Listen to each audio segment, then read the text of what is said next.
So we've had some questions about whether ComposiMold's Remold Putty can be used with Instamorph or Shapelock, and the answer is yes.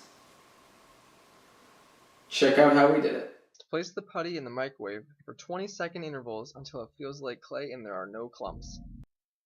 Allow the putty to cool until it is comfortable enough to touch. Then, thoroughly knead and smooth the putty. If the putty is too hot, it will slowly droop. Wait until the putty is cool enough to hold its shape before creating your mold. Push your object into the putty, then diligently press the putty around the object, making sure all the voids are filled. Allow the first half to solidify.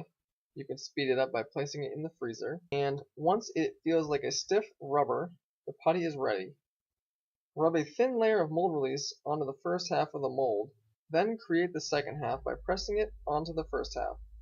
Allow the second half to solidify and you are ready to cast.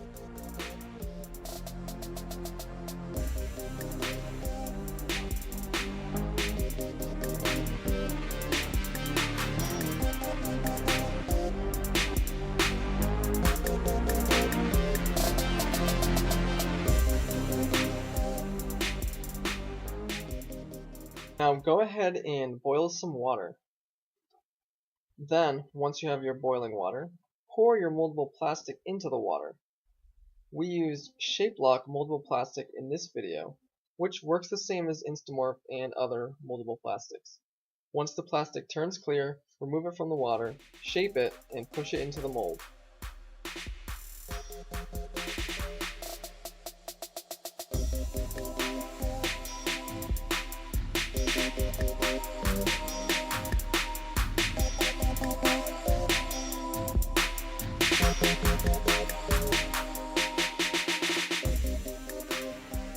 Now that you have a shape that is closer to the original, trim the excess, place it back in the boiling water, and push it into the mold again.